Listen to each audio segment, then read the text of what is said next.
प्यारे छात्रों, आज हम लोग प्रीवियस ईयर के प्रथम पत्र के चौथे यूनिट में चैलेंज ऑफ एजुकेशन के तहत नेशनल सिक्योरिटी, राष्ट्रीय सुरक्षा के बारे में पढ़ेंगे। राष्ट्रीय सुरक्षा से संबंधित जो है एक बात सामने आती है कि पूरे राष्ट्र की सुरक्षा से संबंधित, पूरे देश की संस्कृति संसाधनों से संबंधित सुरक्षा से है। किसी भी तरह के जो हानि ना पहुंचे उसकी सुरक्षा से संबंधित है। यहाँ सिक्योरिटी को दो अर्थों में लेते हैं, एक तो आंतरिक और दूसरा बाह्य। बाह्य से ये है कि एक नेशन दूसरे नेशन से, एक राष्ट्र दूसरे राष्ट्र से कैसे सुरक्षित रहे, किस तरह से सुरक्षित रख सकता है।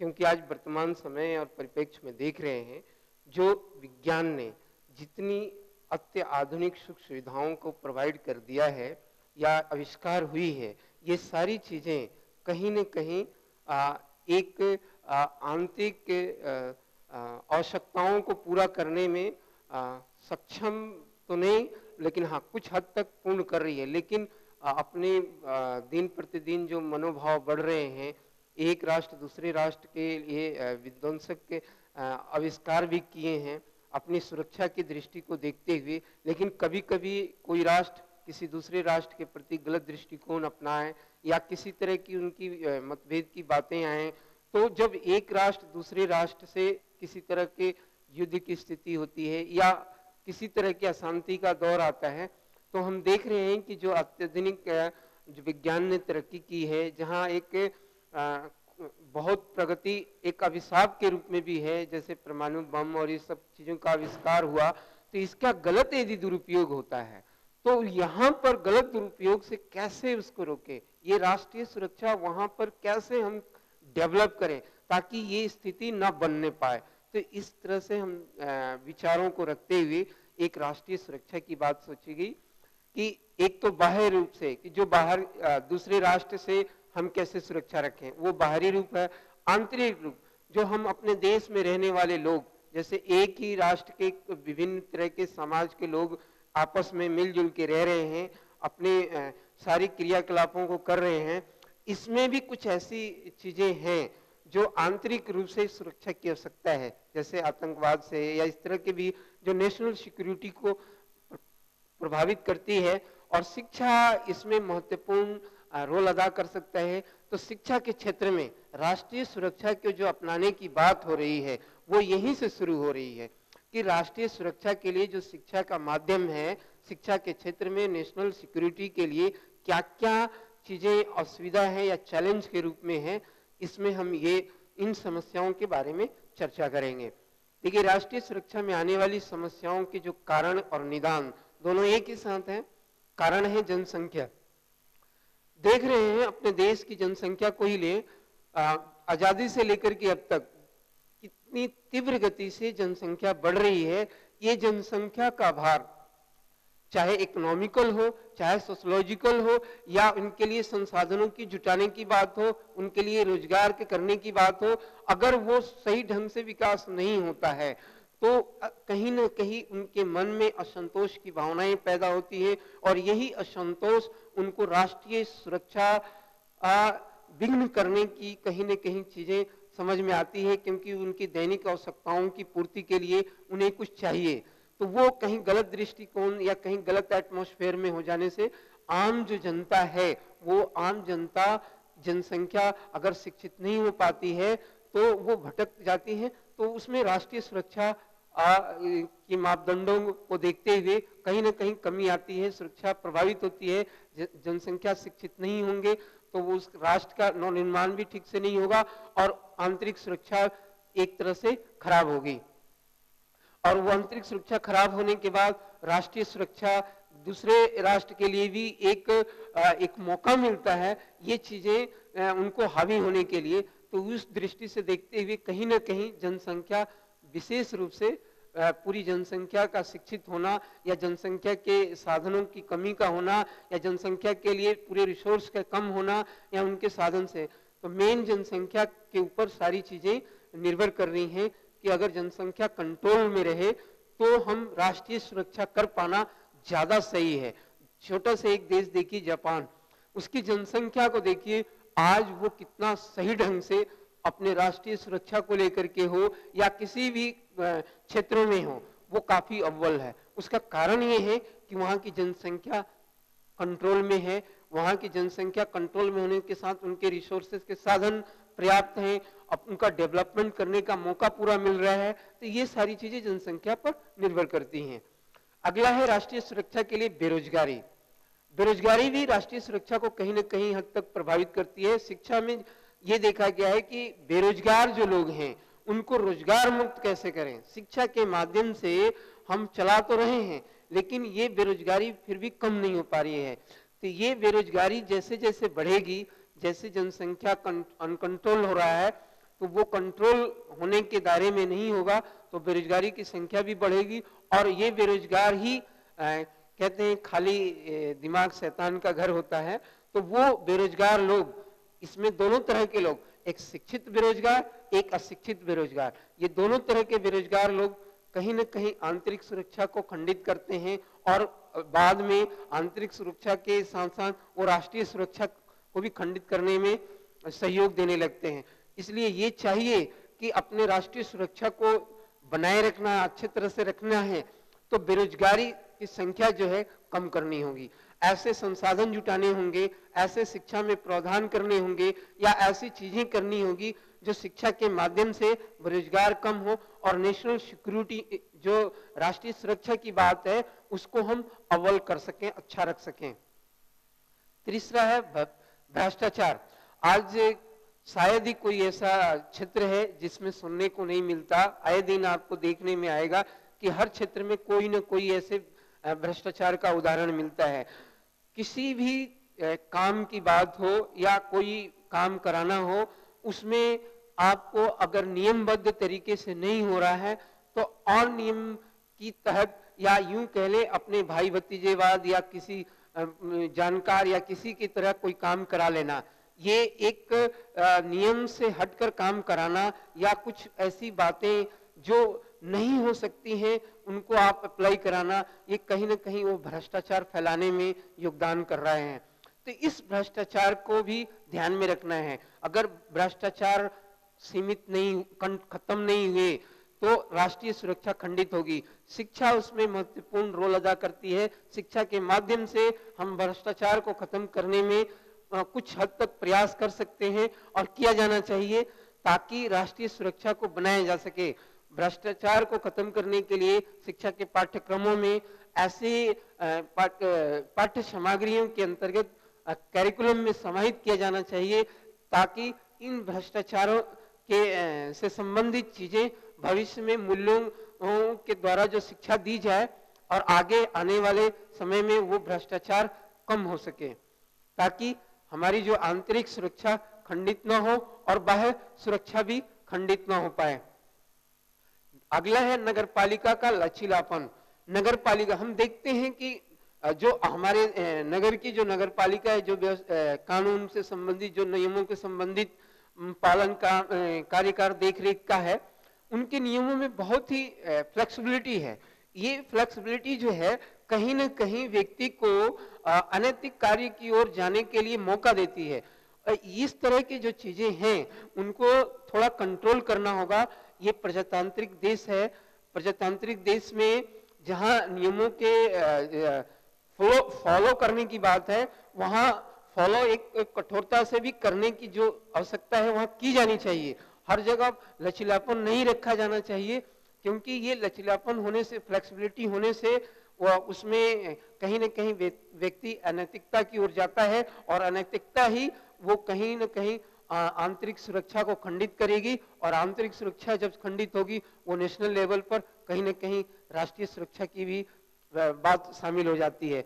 तो ये ध्यान रखना होगा कि अपनी नगरपालिका की जो लचीलापन, फ्लेक्सिबिलिटी वाली जो नियम हैं उनको कहीं ना कहीं कंट्रोल करनी पड़ेगी। उनमें ये सुधार की बात रखनी पड़ेगी कि कौन सी चीजें हमें फ्लेक्सिबिलिटी रखनी है और किसके हमें स्ट्रिक्टली फॉलो करना है।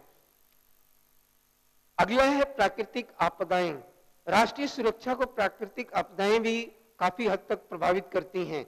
हम देख रहे हैं कि कई वर्षों में कि प्राकृतिक आपदाएं कई क्षेत्रों में आई हैं। अपने नेशन को ले लीजिए, या भूकंप हो या किसी तरह के बाढ़ की स्थिति हो, ये इस ऐसी जो प्राकृतिक के द्वारा जो आपदाएं आती हैं, इन आपदाओं से भी राष्ट्रीय सुरक्षा खंडित होती हैं। इन आपदाओं में कैसे हम ढंग से रह सकेंगे, किस परिस्थितियों में हम सही ढंग से रहेंगे, किस परिस्थितियों में हम क्या करें, कैसे करें, वो शिक्षा के माध्यम से हो सकता है। और शिक्षा के लिए, शिक्षा में ये बाकायदा इसका प्रावधान किया जाना चाहिए ताकि हमारे राष्ट्रीय सुरक्षा जो है बरकरार रखे। अगर ऐसी आपदाएं आए तो किस तरीके से करें। ये जब भी प्राकृतिक आपदाएं आती हैं कहीं भी, आपने देखा है कि वहां पर काफी ऐसे काम होते हैं जिनको व्यक्तिगत रूप से नहीं करके सामूहिक रूप से किया जाता है। तो इन सामूहिक रूप से करने के लिए समाज के विभिन्न वर्ग के लोग आते हैं, समाज सेवी भी आते हैं, और कुछ ऐसे काम हैं जहां सेना की भी आवश्यकताएं होती हैं। और इन सभी चीजों को ध्यान में रखते हुए उन परिस्थितियों में हमें क्या करना है, अगर हम बच्चे को पहले से शिक्षा के माध्यम से दिया जाए, इस तरह की चीजें पाठ्यक्रम में शामिल की जाएं, तो उसे हम क्या है, राष्ट्रीय सुरक्षा को ध्यान में रखते हुए अगर हम नव निर्माण करें बच्चे में, तो राष्ट्रीय सुरक्षा काफी हद तक प्राकृतिक आपदाएं जब आती हैं उसमें सुरक्षित रह सकेंगे, सबल बनेंगे। अगली है नई तकनीक।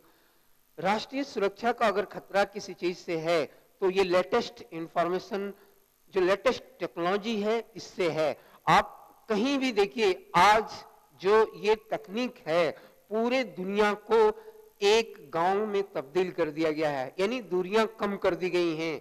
चाहे आसमान की दूरी हो या घर की दूरी हो, ये सारी चीजें आप मिनटों में, 1 मिनट में यहां से अमेरिका, जापान, रसिया, कहीं भी आप जुड़ सकते हैं। तो ये जो तकनीक है, ये जो टेक्नोलॉजी का डेवलपमेंट हो रहा है, इस टेक्नोलॉजी से भी कहीं ना कहीं किसी न किसी क्षेत्र में सभी जगहों पर राष्ट्रीय सुरक्षा प्रदान करने में ये शिक्षा जो है महत्वपूर्ण भूमिका अदा करेगी। किस टेक्नोलॉजी का हमें किस रूप से, कहां, किस स्टेज पर कैसे करना है, वो शिक्षा ही एक ऐसी माध्यम है जो एजुकेट करेगी, चाहे वो स्कूल लेवल में देनी है या डिफेंस में देनी है या जहां भी देनी है। शिक्षा के माध्यम से हम राष्ट्रीय सुरक्षा की बात को हम जागृत कर सकते हैं। तो नई टेक्नोलॉजियों को हमें जानने के लिए हमें शिक्षा एक अच्छा माध्यम है। उनको अपना करके हमें कैसे करें, किस रूप से करें, अपनी सुरक्षा के लिए करें, हम दूसरे के विध्वंसक के लिए न करें, ये ऐसी बातों को समाहित करना होगा। इतना ही नहीं, ये इन पॉइंटों से तो हमें ये पता लग रहा है कि राष्ट्रीय सुरक्षा में आने वाली जो समस्याएं हैं उनके कारण हैं। इनके निदान भी इसी कारणों से इसके नैदानिक रूप से कर सकते हैं कि जो चीजें हैं उनका मूलभूत उपचार करके। लेकिन अगर स्कूल लेवल पर या कॉलेज लेवल पर या उस एकेडमिक लेवल पर, जिस लेवल की है ये बात, यदि नेशनल लेवल की बात है तो नेशनल लेवल पर, स्टेट लेवल पर बात है स्टेट लेवल पर, डिस्ट्रिक्ट लेवल की बात है तो डिस्ट्रिक्ट लेवल पर पूरा एजुकेट किया जाना चाहिए। और ये एजुकेशन देने के लिए अगर शिक्षा का सहारा लेना अत्यंत आवश्यक है। और शिक्षा में एक चैलेंज है आज के परिस्थिति को देखते हुए कि राष्ट्रीय सुरक्षा को बरकरार करने के लिए शिक्षा ही एक ऐसा माध्यम है जिससे आगे हम ऐसे नवनिर्मित बच्चे को तैयार कर पाएंगे ताकि वो देश की सुरक्षा में वो अपना बहुमूल्य योगदान दे पाएंगे, न सिर्फ शरीर से बल्कि मन और तन से भी। दोनों चीजें ये तभी संभव है जब हम शिक्षा के द्वारा हम शामिल करें।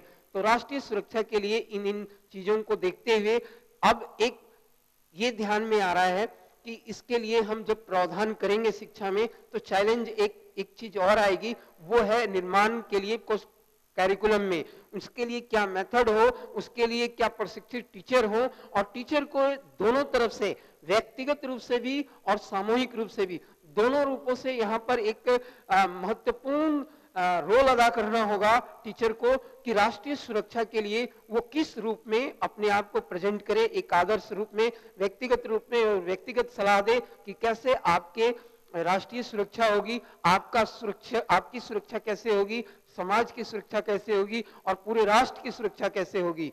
जैसे व्यक्तिगत रूप से उसके लिए बीमा होती है, उसी तरह से सामाजिक रूपरेखा से आपके क्या हो सकता है पूरे देश के लिए आप कैसे करते हैं, इसी भाव को देखते हुए उसको करने होंगे, पूरी व्यवस्था करनी होगी, अपने शिक्षा प्रणाली में लाने होंगे, आदर्श मॉडल बनाने होंगे। तो ये सारी चीजें एक एजुकेशन में चैलेंज के रूप में है। नेशनल सिक्योरिटी को बढ़ाने के लिए ये किया जाना चाहिए और कई चीजें प्रावधान में भी रखी गई हैं, हो भी रही हैं। नैतिक मूल्यों का शिक्षा में किया जाना, इसमें एक राष्ट्रीय सुरक्षा का कहीं न कहीं प्लस पॉइंट है कि होना चाहिए और हो भी रहा है। इस तरह से राष्ट्रीय सुरक्षा को किया जा रहा है और किया जा सकता है आगे भी। अगला है लैंग्वेज प्रॉब्लम, भाषा समस्या। भाषा समस्या भाषा एक समस्यात्मक रूप कब हुई? एक भाषा हमेशा अपनी बात को दूसरे की बात तक कन्वे करने के लिए, पहुंचाने के लिए भाषा एक माध्यम बनती है। भाषा एक समस्या कब बनी? ये एक समस्या अगर हम देखें तो ये पहले भी थी, प्राचीन काल में भी थी, मध्य काल में भी थी, ब्रिटिश काल में भी थी, स्वतंत्रता के बाद आज भी है। अब पहले की स्थिति में और अब की स्थिति में इन सब में प्रकृति का अंतर है। अगर हम देखें कि जब हम स्वतंत्र हुए, स्वतंत्र होने से पहले के काल को, यानी वैदिक काल को ले लें, वैदिक काल में भी भाषाएं थीं, लेकिन वहां संस्कृत की जो धार्मिक जो मूलभूत भाषा थी उसको टीचिंग में अपना लिया गया, शिक्षा का माध्यम संस्कृत बना दिया गया। बौद्ध काल में जब बौद्ध भिक्षुओं के द्वारा स्थापित की गई शिक्षा का उद्देश्य, उस समय बौद्ध भिक्षुओं की भाषा को शिक्षा में अपना लिया गया, यानी प्राकृत और पाली भाषा को। जब बौद्ध काल के बाद जब मुस्लिम काल आए तो मुस्लिम काल में प्राइमरी में उर्दू और अरबी फारसी, ये तीनों लैंग्वेज को रख ली गई। अब इस समय तक संस्कृत की क्या स्थिति रही? अब सिर्फ स्कूलों में एक पाठ्यक्रम के तहत और पंडित पुजारियों के पास मंदिरों तक सीमित रह गए। तो इस तरह हम देख रहे हैं कि जहां एक शिक्षा थी, शिक्षा का माध्यम था, वो एक स्टेज के बाद उसकी क्या स्थिति हुई? उसकी स्थिति नगण्य होती गई। उसी तरह जब हम ब्रिटिश काल में आए तो फिर अंग्रेजी माध्यम बना, अंग्रेजों के द्वारा स्थापित की गई, और वो सारी चीजें जो उर्दू, फारसी, संस्कृत और ये सारी चीजें एक लिटरेचर के रूप में रह गई, एक कालांश के रूप में पढ़ने के लिए पाठ्यक्रम के रूप बन गए। अंग्रेजी, अब अंग्रेजों के बाद जब हम स्वतंत्र हुए, स्वतंत्र होने के बाद अपनी शिक्षा प्रणाली को हम लोगों ने निर्मित किया। निर्मित तो पूरा नवनिर्माण तो नहीं हुआ, लेकिन हाँ कुल मूलभूत चीजों को स्वीकार करके एक नई चीज प्रेजेंट की गई जो अपने देश के लिए आवश्यक थी। भाषा को लेकर के खास करके संवैधानिक जो प्रावधान किए गए, अनुसूची 8 में जो अनेक भाषाओं को मान्यता दी गई, जो राज्य के हिसाब से बंगाली, पंजाबी, उर्दू, हिंदी, आपके विभिन्न तरह के जो मराठी, गुजराती, ये सारे असमी, तो इन भाषाओं के विभिन्न तरह के भाषाओं को जो मान्यताएं दी गई, स्वीकारा गया, और ये भाषाएं हमारे देश के हिसाब से थी, और सभी भाषाओं को मानते हुए वहाँ की प्राइमरी एजुकेशन, वहाँ के सेकेंडरी एजुकेशन, वहाँ के हायर एजुकेशन के लिए क्या हो सकता है, उसमें इसको प्रावधान की बात को रखी गई। हालांकि अब हमारे सामने स्वतंत्रता के बाद हम लोगों के सामने ये सवाल उठता है, इतनी भाषाएं, तो कुछ चीज भाषा, अनेक तरह की जब भाषाएं हमारे देश में स्वीकार तो लिए कि ये हमारी भाषाएं हैं, लेकिन इनमें हिंदी को सबसे महत्वपूर्ण और संघ की भाषा के रूप में जो दर्जा मिला, संघ के हिसाब से उसे एक हिंदी को माध्यम बनाने की बात कहेगी कि इंग्लिश जब तक अभी कोर्ट की लैंग्वेज रही या शिक्षा का माध्यम अंग्रेजों के समय था, वो तब तक जब हिंदी नहीं स्वीकार्य हो पाई, जब तक कि वो इंग्लिश हटे नहीं। इसके लिए 10 साल का प्रावधान भी रखा गया था कि 10 साल में धीरे धीरे इंग्लिश का प्रभाव कम होकर वो हिंदी का पूरा रूपरेखा सरकारी कामकाज में आ जाएगा, लेकिन वैसा आज भी 50 साल के बाद भी पूर्णतः नहीं हो पाया है। हालांकि आंशिक रूप में हो पाया है, दोनों तरह की लैंग्वेज चल रही हैं, हिंदी और इंग्लिश। कहीं हद तक इस तरह के सिचुएशन को देखते हैं तो भाषा का प्रॉब्लम होना स्वाभाविक है। भाषा की तब विडंबना और हो जाती है, समस्या तेज, जब हम डिफरेंट तरह की भाषाओं को तो स्वीकार किए हैं अनुसूची में, लेकिन पूरे देश में, अपने पूरे देश में कोई भी ऐसी एक लैंग्वेज नहीं है जो जिस लैंग्वेज को पूरे देश के लोग पढ़ते हों, लिखते हों और कम्युनिकेशन का माध्यम बना रखा हो, ऐसी नहीं है। यानी ये एक प्रॉब्लम है। साउथ के लोग नॉर्थ के लैंग्वेज का कहीं ना कहीं विरोध भास उठता है, और नॉर्थ के लोग साउथ की लैंग्वेज नहीं जानते हैं, इसलिए विरोधाभास उठता है। तो ये कहीं ना कहीं इसको कमियां हैं, इनकी पॉलिसी हम लोगों की बनी है, इस तरह की चीजें हैं।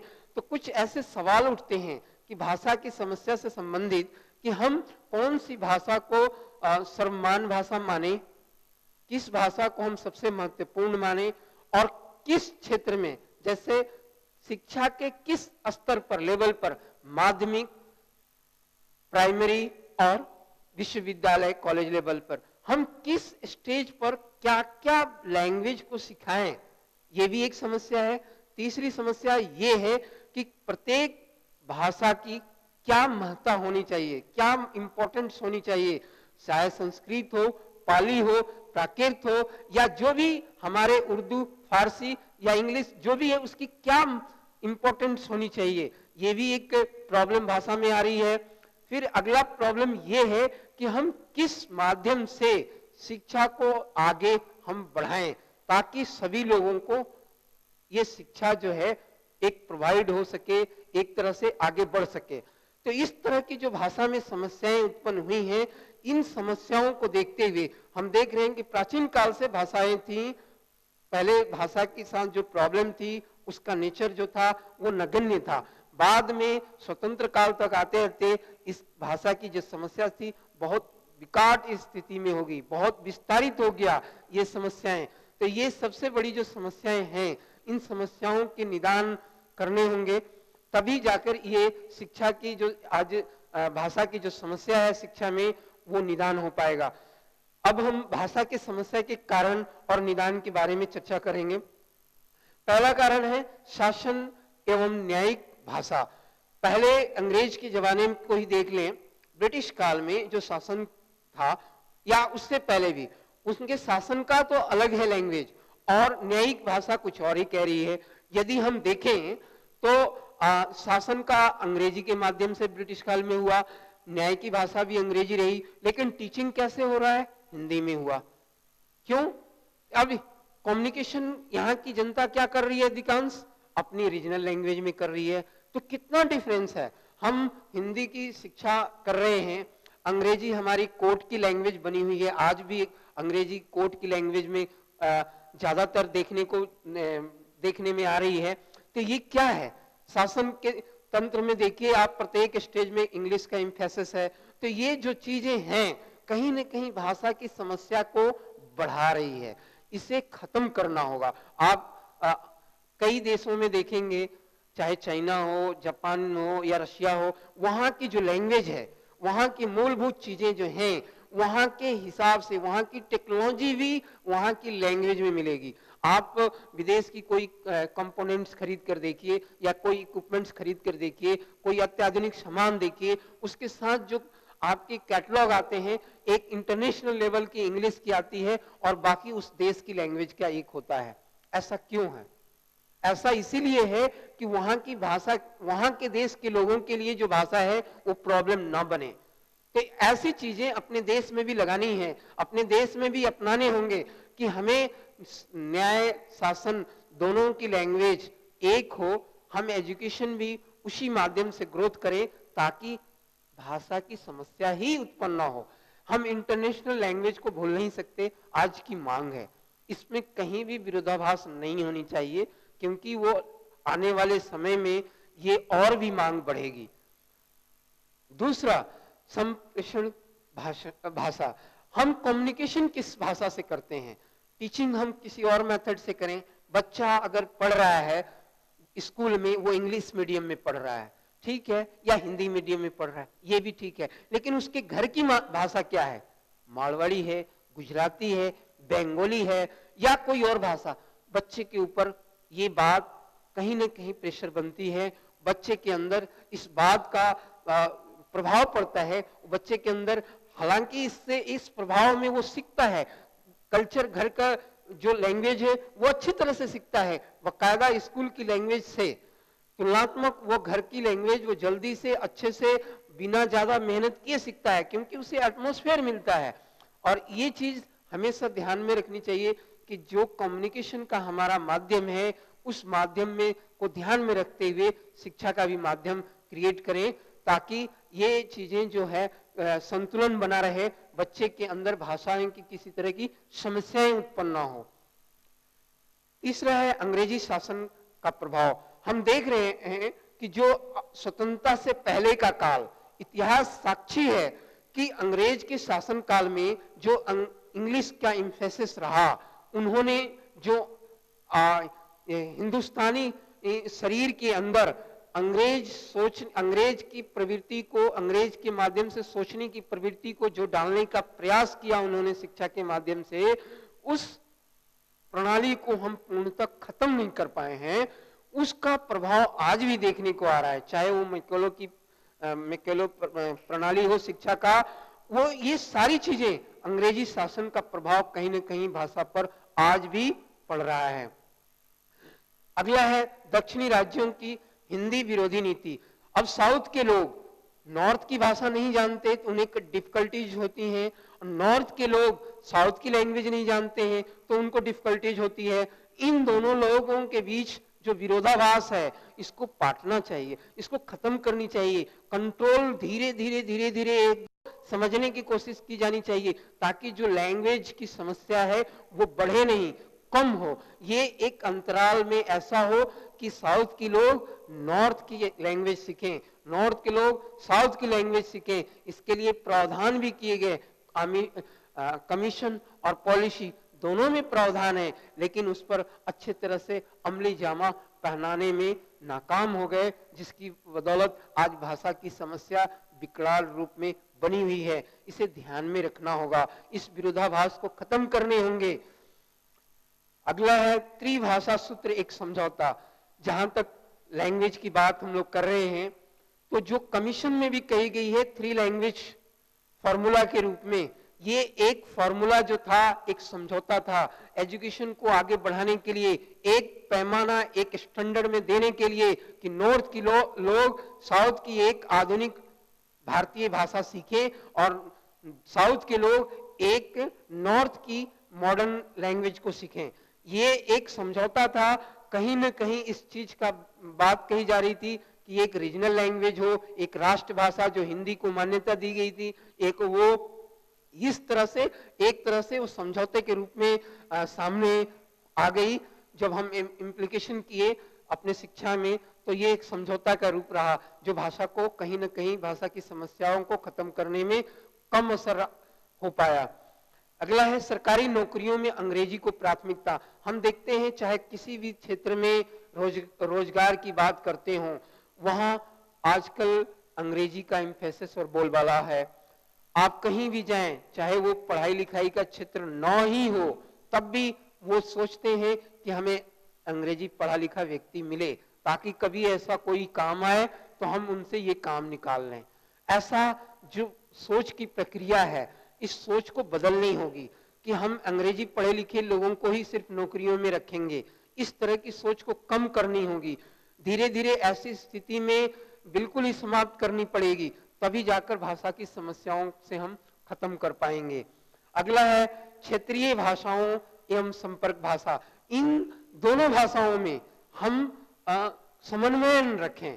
हम national level, international level, state level और विलेज लेवल जो जो भाषाएं बोलते हैं, ये हिंदुस्तान की अगर पूरी परिक्रमा अगर आप घूम कर करें तो प्रत्येक 100 से 150 किलोमीटर के बाद उसकी लैंग्वेज चेंज मिलती है। तो आप इससे अंदाजा लगा सकते हैं कि अपने देश में कितनी तरह की भाषाएं हैं।